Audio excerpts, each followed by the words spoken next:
Another significant trauma symptom that many survivors develop is agoraphobia, the fear of going out in crowds, being in lines, or traveling in public transport, or being in small spaces where escape won't be easy. Why? Because as survivors, we have survived an extreme loss of control, and the idea of having no control whatsoever over the environment freaks us out, creeps us out. We feel extremely vulnerable, which is why I have seen many survivors and worked with so many survivors who for months did not want to go out, did not want to explore the world, did not want to become a part of the bigger picture. Many of them refrain from even driving their own car. Have you experienced agoraphobia, the fear of going out and being in crowds and so on? If yes, drop your experiences in the comments below and also mention what helped you the most in the process of your recovery. Who knows, you may end up helping so many people. Hi, I am Danish, a narcissistic abuse recovery professional. This is yet another episode on narcissistic abuse trauma. Today we are going to talk about agoraphobia, a trauma symptom that prevents survivors from thriving. If that sounds interesting and you're eager to learn more, please make sure to subscribe before we begin, because as I always say, your subscription to the channel helps spread awareness about narcissistic abuse. When you are in a narcissistic relationship, what is the biggest thing that you lose and they gain? Control. You lose control over yourself, over your choices, your emotions, even your thinking. You're forced to think their way. You're forced to see your reality their way. How? Through gaslighting and extreme manipulation. It's like your world is turned upside down, especially your internal world, and that triggers a big crisis in you. You do not know right from wrong. Everything gets mixed up to the point of questioning every single thing that you think and say, because you don't know if that is what is supposed to be said, because of the narcissist's chronic doubt, the doubt they have put in your head. So what does all of that lead to? Extreme anxiety. Not just any anxiety, existential anxiety. You are striving to survive every single second spent in the narcissistic relationship, even outside of it.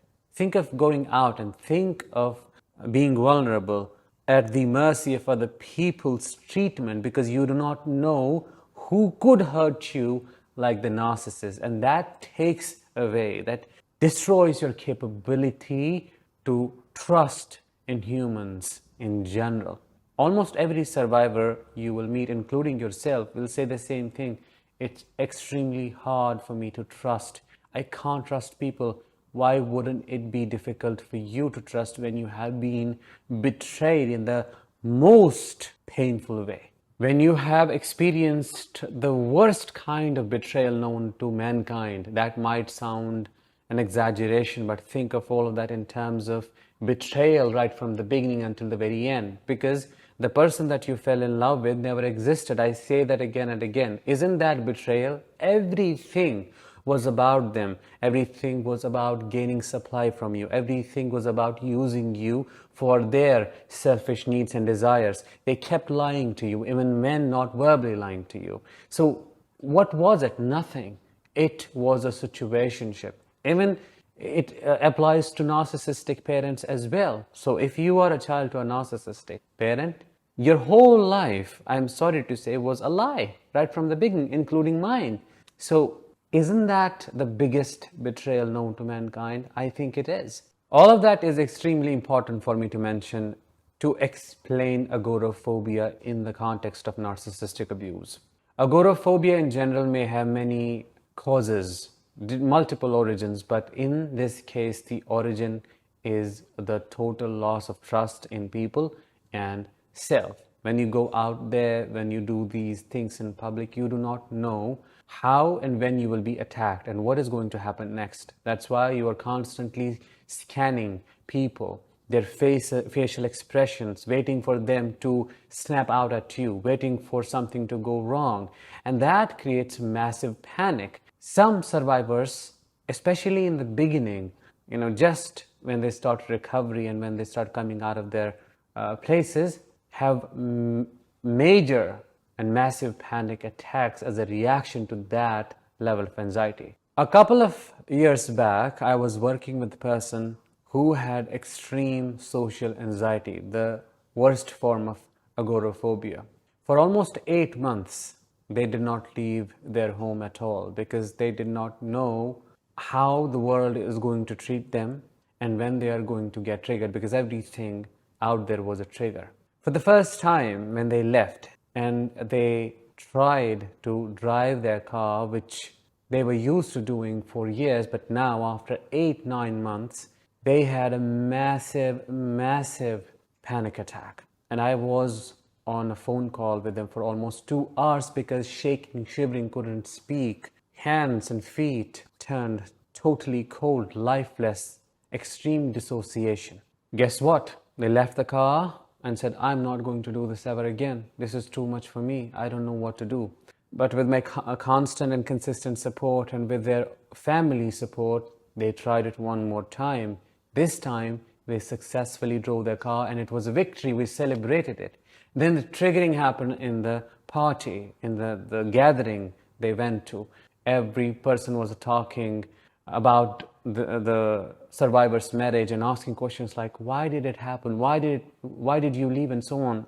As you may know, that happens.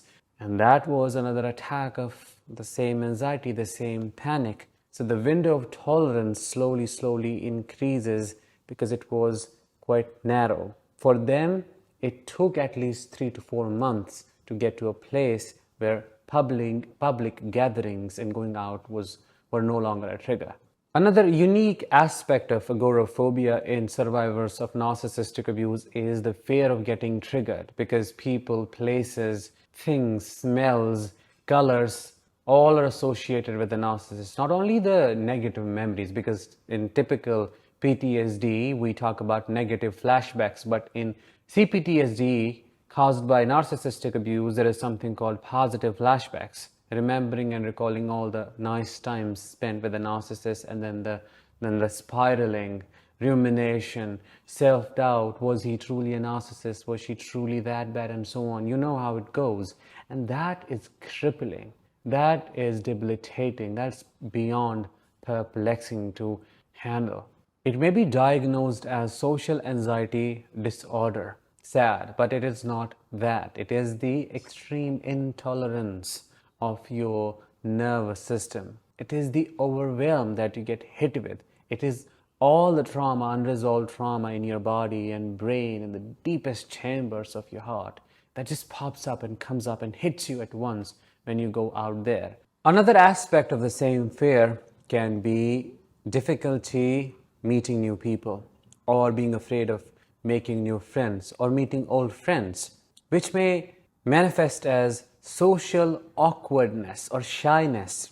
I've been that way for almost all my life. I thought I was socially awkward or shy, but in hindsight, I was traumatized and afraid of the reactions of the people that I was experiencing, that I was getting exposed to. I didn't know what their real intentions were. I didn't know how they are going to treat me, given everybody that I had met so far, especially in my family, had treated me like a doormat. If you are struggling with agoraphobia, my biggest advice and suggestion would be to take it slowly. But you have to just get out there. You have to regulate your nervous system. I think this is the millionth time I'm saying this. You have to get in touch with your body, because that was the miracle for me. That was the key to such a shift, such a huge shift in my overall personality. That was the entry to a deeper form of healing that I'm still going through. So you have to know what's going on in there, because for me, when I started doing it, I noticed my hands would sweat. I would have sensations around this area, this area, and I would shake a little bit, and then I started calming myself down. Relax, I'm safe now. I'm not being attacked. It's okay to be here. We call it exposure therapy, when you are exposed to a perceived threat or a trigger while remaining in a relaxed body, so that the trauma gets integrated and you move through that situation and the trauma response is completed. That's what I did. It's a part of somatic experiencing, I would say maintaining that calm state, being there for yourself, like the parent who never was there for you, like the partner who never was there for you, being the person you always needed to be there, and becoming that heals really big wounds. You have to work out your tolerance. You have to know what your limits are, and then you have to follow the same. You have to know how much stress can you tolerate at a given time, and what is the possibility here. How much can you push yourself without getting re-traumatized? You have to know that by getting in touch with your body. That will tell you what's going on, and it will give you the most accurate feedback. So by doing that, you have to keep increasing the threshold by exposing yourself to these triggers while maintaining a calm state, and eventually your social anxiety will be gone. At least that is what helped me. What you can also do is you can try tapping. You might have heard about that. Emotional freedom technique or havening. These are two trauma healing modalities, really, really powerful and evidence-based. While you are out there getting triggered, you can tap because it can be done anytime. Havening is simply rubbing your arms like that because this creates delta waves in your brain. This is a psychosensitive therapeutic modality that I am a certified practitioner of. So it's really, really, really powerful. You can do this and instantly you'll find yourself relaxing, calming down, basically regulating and grounding yourself is the key to overcome the fear. Avoidance of trauma triggers is not the best approach to heal them because what you avoid shows up in different ways. It remains unhealed. You may momentarily be distracted or you may not have to face the stress, but it still remains unresolved and it comes up in other different ways. That was it for today's episode. I hope you found it insightful. If you did, please make sure to leave a comment, to like, subscribe, and share this with others. I'll talk with you in the next one. Until then, as always, let the healing begin and continue.